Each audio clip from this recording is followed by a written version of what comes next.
So the ICCP, what is it? Who are we? We are a professional organization that recognizes the skills, qualifications, and expertise in the professional management of construction claims. So we wanted to establish international professional standards, as well as give recognition to those who have gained the appropriate knowledge and experience, and also educate those who wish to gain that experience. Why is there a need for the ICCP when there are so many construction industry organizations, the RICS, CIOB, CIR, et cetera, et cetera? There's tons of them. So why have the ICCP?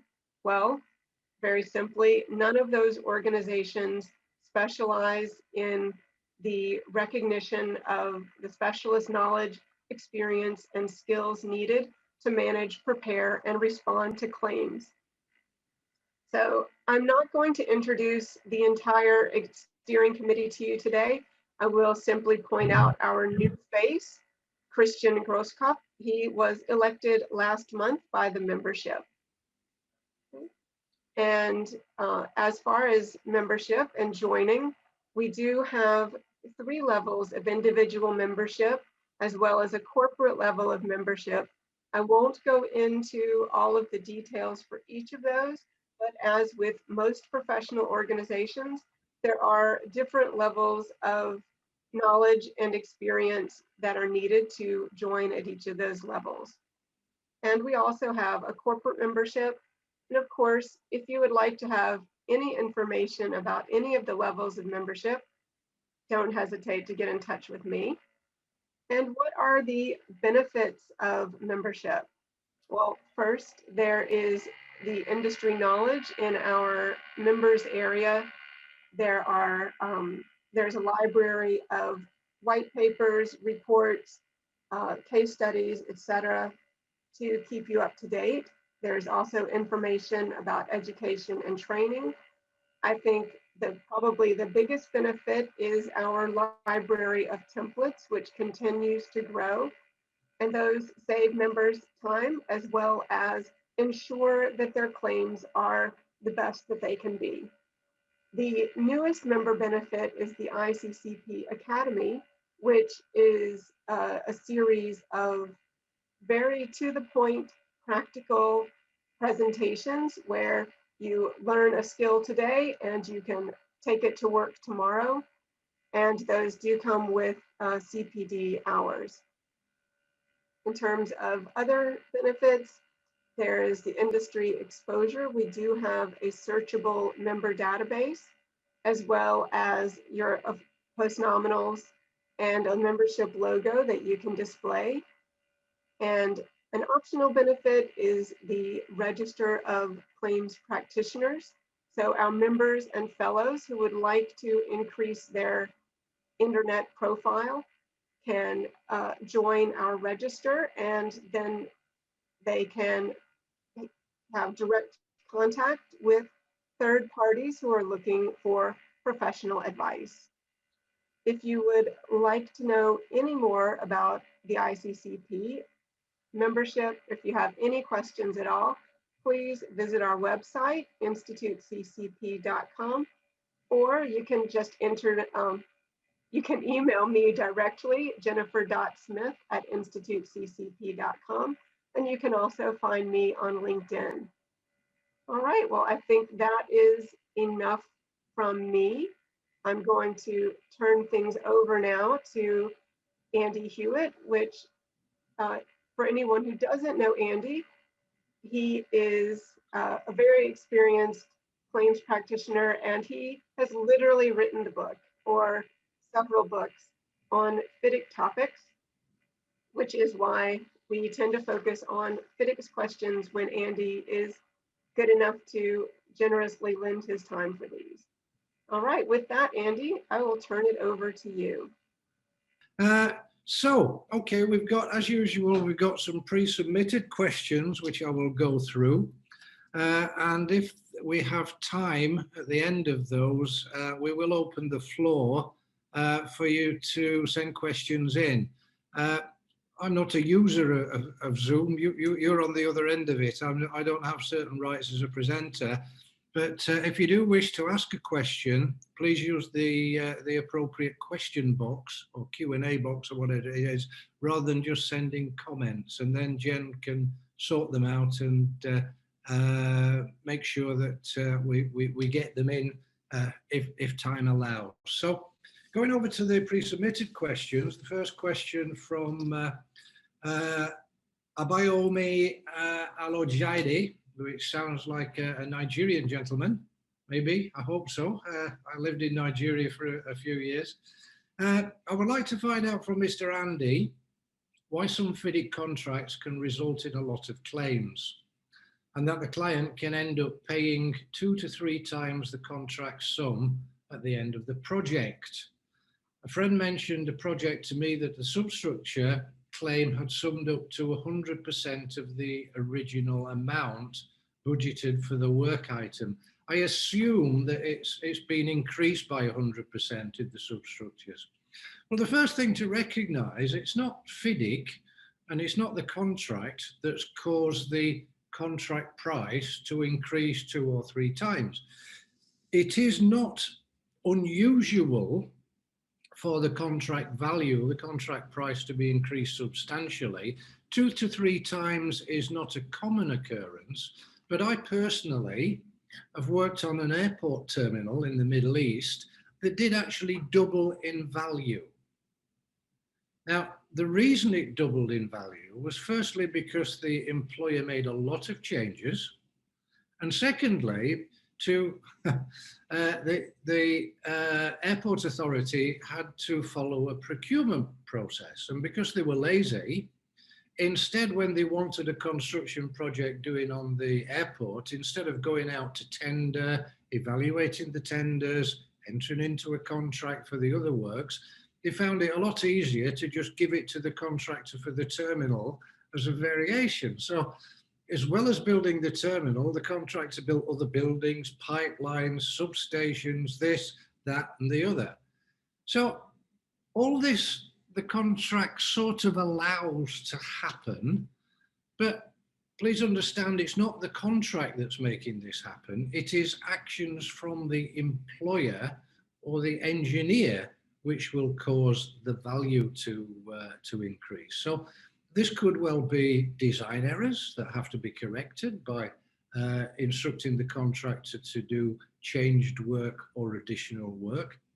Delays caused by the engineer or the employer, or even neutral events of which the employer has no control, which cause the contractor to incur additional costs, and then the contract allows the contractor to be compensated for those costs in the form of a claim.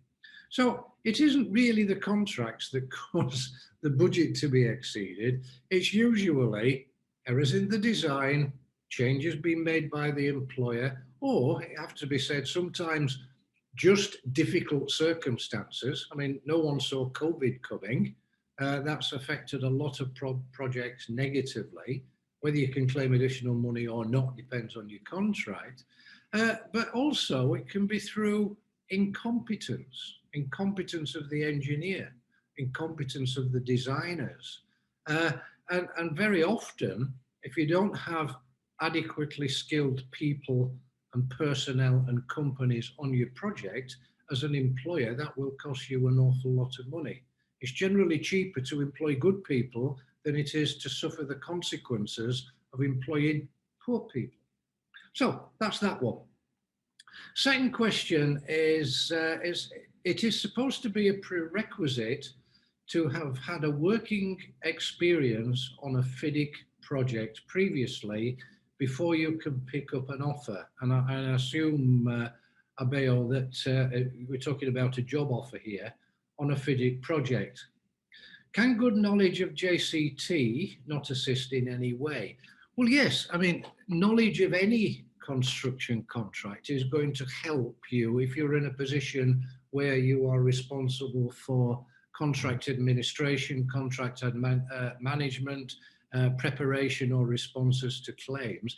Any contractual knowledge is going to help you, because you will be familiar with the sort of things that are included in most contracts and how they are dealt with, the sort of risks and the allocation of the risks that are included in most contracts and how they are dealt with, the procedures that are often included in many contracts and how they are dealt with, notices, claims, etc., etc. So, and of course, contractual language. Contractual language takes a little bit of getting your head round and to be able to understand it clearly.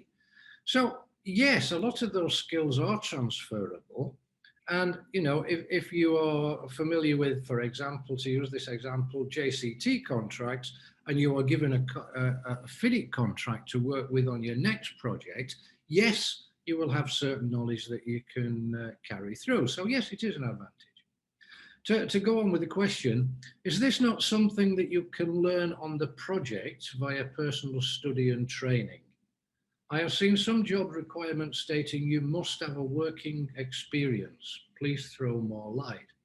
Well, yes, I mean, if you are familiar with contracts, the rights, obligations, and remedies in a typical construction project and the language, yes, you can fairly easily transfer that to a different form of contract, in this case, FIDIC. And very, very quickly, you will get to learn where the various clauses are. So we want to look at payment, we look at clause 14, want to look at extensions of time, clause 20, want to look at the engineer's obligations, help, clause 2, I think, or is it? Anyway, but yeah, you get to know your way around the contract. But, you know, you made a very good point here.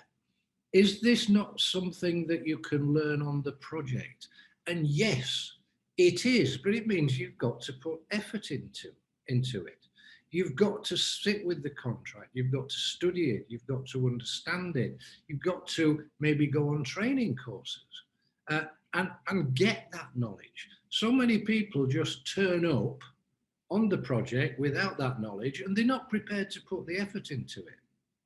The thing is with contracts management is that it's not like being an engineer or a quantity surveyor.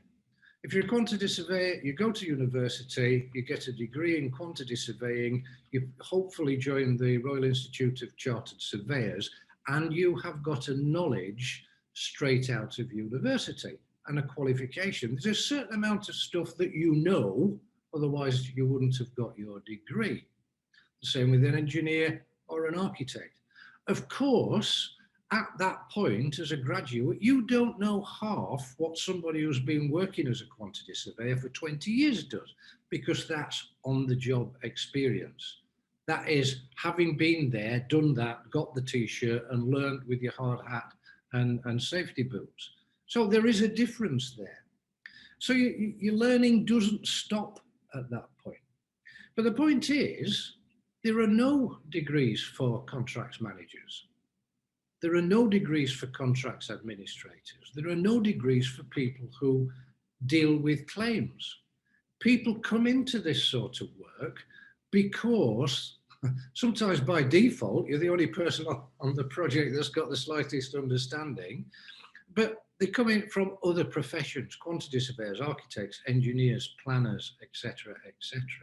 So you've not been taught any of this stuff that we're talking about, FIDIC, conditions of contract at university, and you've got to start from square one. What surprises me, if I was an employer and I was setting up my project as either the engineer or the contractor, I would need somebody who can convince me that they are competent in their knowledge and expertise of the particular contract that we're working with, or will soon pick it up because of other knowledge. So definitely it's an advantage if you have that knowledge, but not necessary. If you're looking for a job, well, how do you demonstrate to a potential employer that you have that knowledge?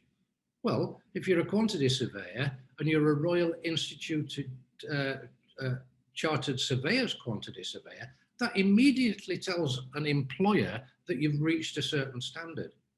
If you were a claims guy and you're a member of the ICCP, that immediately tells a prospective employer that you know what you're doing. Otherwise, you wouldn't be able to attain membership.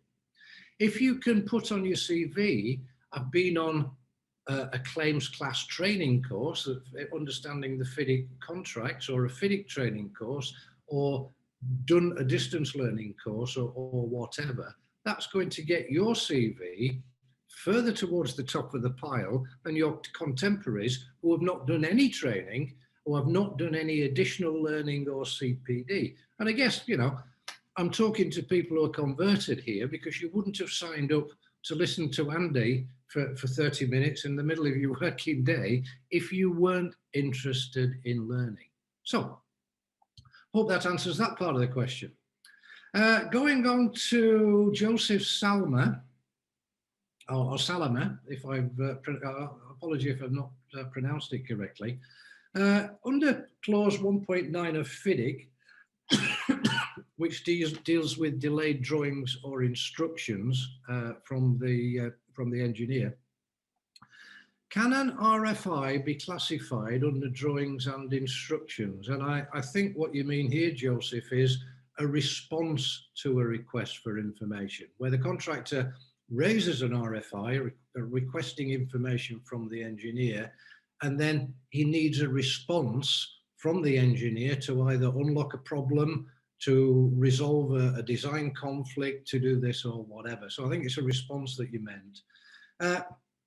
So where are we? Can the response to the RFI be classified under drawings or instructions in order to notify for a delay to obtain the response to such an RFI? Not the best worded question, but I think I know where you're coming from. So the contractor submits a request for information. He needs that for his procurement, his shop drawings, his material submission, etc., etc. And he needs a response. He needs instructions or advice from the engineer within a certain time period. So what happens when the engineer doesn't respond within a certain time period? Is that certain time period 2 days? Well, that's probably asking a little bit much. Is it 2 weeks? Well, that's probably more reasonable. But if we are wanting to get on with our shop drawing submittals or our procurement, and this is holding up, maybe it's causing a delay, 2 months, and I've seen RFIs, etc., that have been held up for 2 months. Well, that's not reasonable. So yes, I would say, just like delayed drawings or instructions, a delayed response to an RFI, or in fact a delayed response to a shop drawing submittal, or a material submittal, or a method statement, are all things that can be categorized under subclause 1.9, delayed drawings or instructions. And if that causes a delay or causes the contractor to incur additional cost, the contractor is entitled to claim. So what should you do? First of all, when you submit your RFI, if it's urgent, tell the engineer that you need a response by a certain day. And that will be in compliance with subclause 1.9, which says that you have to give notice to the engineer. Once we reach that point where it is beginning to cause you delay, send a notice. Dear Mr. Engineer, we told you we needed a response to RFI number 23 by the 26th of January. It's now the 27th of January. We are beginning to suffer delay and incur cost. Yeah. So yes, in answer to your question, all those things can be classified as instructions as the engineer under 1.9 of FIDIC. Second question from Joseph. It has been recently very common that when a subcontractor sends a notice of delay or a notice of claim to the contractor, the latter, the contractor, sends a rejection of such notice. Does FIDIC allow such rejections of the notice, and what is the way out?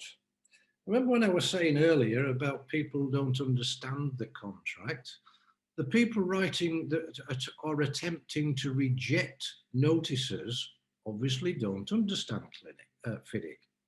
First of all, the party that, in the case of a subcontract and contractor, the contractor dictates the form of contract that the subcontractor enters into. The contractor will decide whether he's going to require the subcontractor to submit notices under certain circumstances. So the contractor is telling you, Mr. Subcontractor, if this happens, you must send me a notice. And sometimes it might say, and if you don't send me a notice, I'm not going to give you any extension of time or any additional money. So when the contractor said, Mr. Subcontractor, you have to send me a notice, if the contractor on the project starts arguing with those notices, he's obviously contradicting what the contract says. Now, how to deal with it? First of all, are there circumstances where the contractor can reject the notice? Well, you can't reject a notice.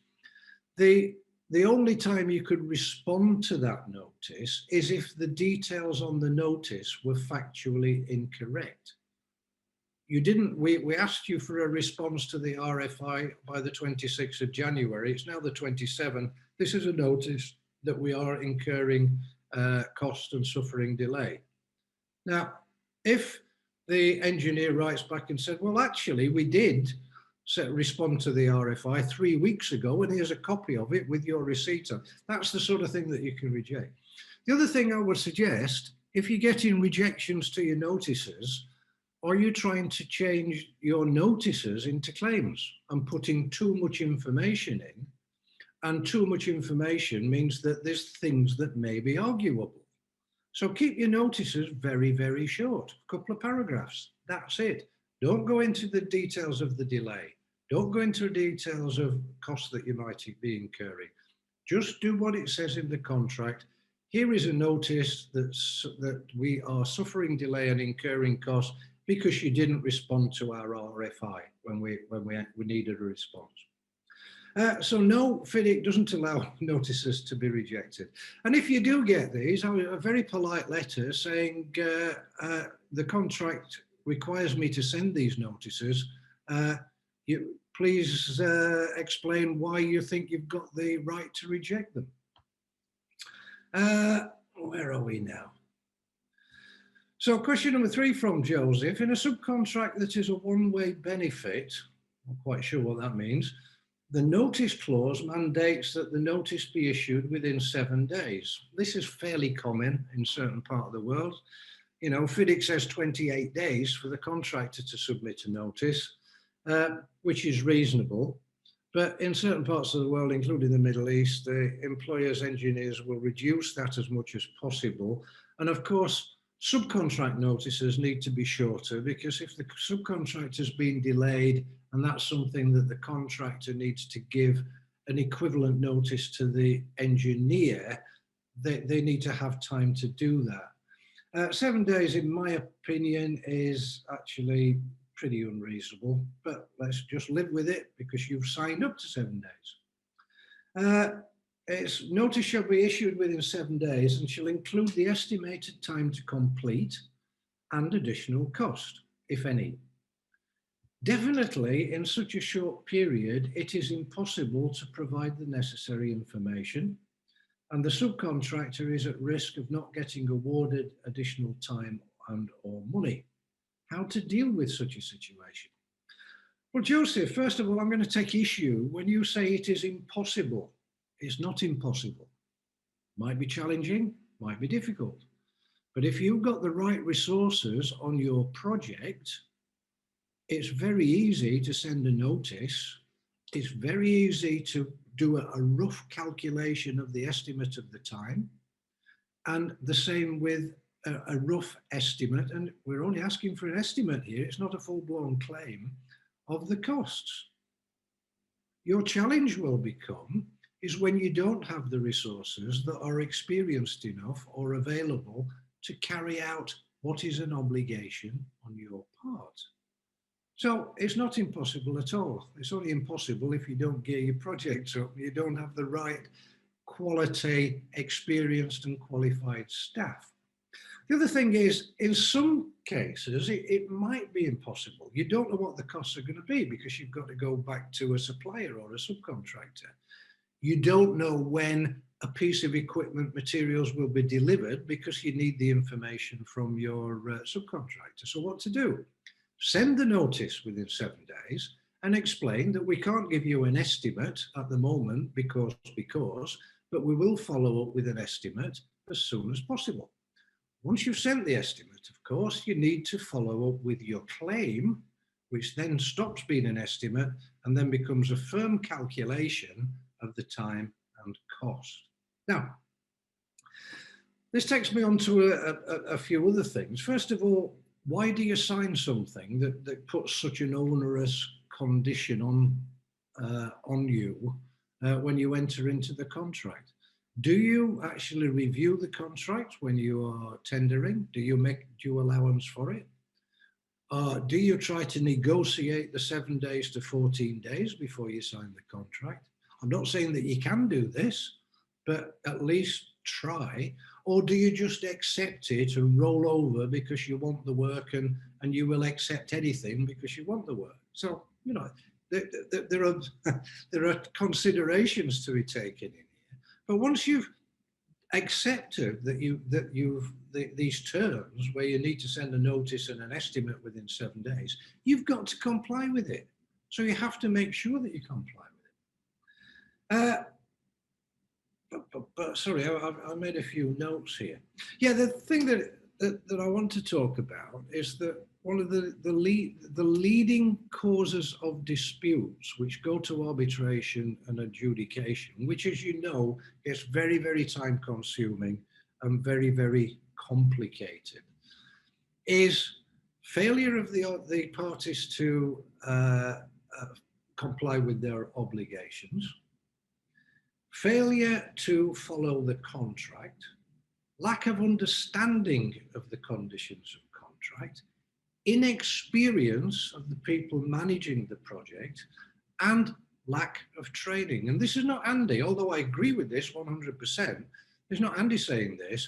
It's just coming from Arcadis and HKA that have both done studies on the causation of disputes internationally. And this is not just something that happens in a certain part of the world. It's pretty much throughout the international construction industry.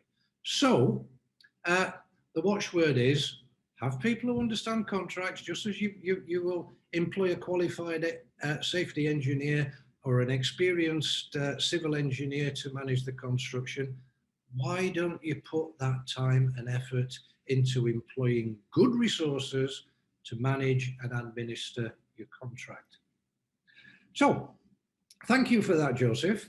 Moving on to G. Davina, the question is how to better defend or counter or even countercharge contractors for their evident biases towards subcontractors. So somebody else that's concerned about subcontractors being treated unfairly by contractors, which of course happens all the time. Please consider an unchallenged character for their maltreatments to subcontractors, like continued delayed payments, not unusual, delayed documents or submittal approvals, certainly not unusual, multiple design changes, same thing, massive variation works, which is pretty much the same as design changes, and all of the site disruptions caused by other contractors. All these events where a subcontractor has engaged on a lump sum subcontract or even on a remeasured contract. Well, first of all, we've got to look at the causation of all these things that, that G's brought up. What's caused these things, or why has the subcontractor been affected? First of all, it could be that the contractor is not managing the project, is failing to pay the subcontractor, keeps changing things, is not treating him fairly, etc., etc. But an equally common reason is that it's actually the contractor's client, the employer, who is paying the contractor late, who is changing things, who is instructing variation orders, who is doing all the other things. Or, very, very common, as far as the subcontractor is concerned, it's a combination of both. So when you talk about G, you talk about a counter charge, what you really mean is a claim. Mr. Contractor, you've damaged me, you've delayed me, you've caused me to incur additional cost. The subcontract allows me to claim against you for compensation. That's assuming that the subcontract actually includes this entitlement. But, you know, let's talk about FIDIC and let's talk about the FIDIC form of subcontract. You didn't pay me on time. Here's a claim for financing costs for the amount that you've, the outstanding payment. You didn't pay me a fair amount. Here's a claim for financing costs for the difference between the amount that you should have paid me and the amount that you actually paid me. Delayed approvals. Mr. Contractor, I need your response to our RFI by this date. Didn't get it? Mr. Contractor, we are now suffering delay and incurring costs because you didn't respond to the RFI by the date that I need it. Please, Mr. Contractor, I'm now submitting a claim under subclause 1.9 for an extension of time. So notices. Make the contractor aware. And I would suggest good contracts management and project management means that you draw the line in the sand with the contractor, and if you're a contractor, with the engineer, right at the beginning of the contract. If you treat me wrongly, I will react. If you don't follow your obligations, Mr. Engineer or Mr. Contractor, I will react. I will claim my rights. Whether you do or you're not, at least make the other party know that you're not a pushover and you won't allow the contractor or the engineer to walk over you. This is just good project management. Design changes, variations, claim for a variation. If it's not a remeasured contract, you probably need to evaluate the variation and make a claim for it and justify why it is a variation and not included in the lump sum price. Disruption by other contractors. Well, there's a certain amount of disruption cooperation on any project between the various parties working there. But if you're a subcontractor, the contractor does have an obligation to make sure that you can carry out your work without unreasonable disruption. So how do we manage it? Well, contractually, we manage it by letting the contractor know when he's doing something wrong and making sure that he realizes that if he doesn't treat you fairly, you will take action. And that goes against, you know, a lot of people, oh, we don't want to upset the contractor, we don't want to upset the engineer. Well, I'll tell you what, that contractor and that engineer, when you're losing money and you need an extension of time and you're going to be hit with delay penalties, how much sympathy do you think they will give to you? And I would suggest it's not very much. Okay, so that brings me to the end of the pre-submitted questions. And I think, Jen, that runs out of time, doesn't it? It does, yes. We do have several questions. Would you have time for just one? Okay, just a message to people. You've got a better chance of getting your question answered if you submit it to us before the webinar rather than during the webinar. So if you want to, next time we're back with the construction clinic, save your questions for then. But yes, I'll take one, Jen. Okay, this is from Alfonso. He says, I believe there should be a limit for FIDIC clauses to be customized for a particular contract. He then asks, unfairness or abuse, what would be that limit for that customization to be valid? So, I think what, sorry, Alfonso? Yeah. Yeah, okay. I think what Alfonso's saying is when we get something that looks like a FIDIC contract, because that's what it says on the front, But when you open it, it's completely different, yeah, because there are so many changes, so many clauses have been knocked out, so many introduced other clauses through the particular condition. So it changes the nature of the FIDIC contract. And FIDIC are very, very concerned about this. They don't like it when their contract is changed by employers and engineers to be something that's totally unrecognizable as a FIDIC contract. It's recently they published the FIDIC Golden Principles, which says that it cannot be regarded as a FIDIC contract if it doesn't do this, it doesn't do that, it does this or the other. How can this be policed? Very difficult, really. It really is very, very difficult, because at the end of the day, the contractor, so the employer and the contractor are at liberty to enter into whatever contract, so long as it's legal, that they wish. And if it says FIDIC Red Book on the front, but inside it's nothing like a FIDIC Red Book, if they both sign up to it, they have got to abide by the conditions, not in the original FIDIC Red Book, but the conditions that they've signed up to. I have to say that, I point the finger at contractors very often. I mean, employers and engineers will change contracts to try and absolve themselves of any responsibility, and particularly when the engineer is also the designer. He doesn't want to take any responsibility for design errors. So they will do a lot of changes.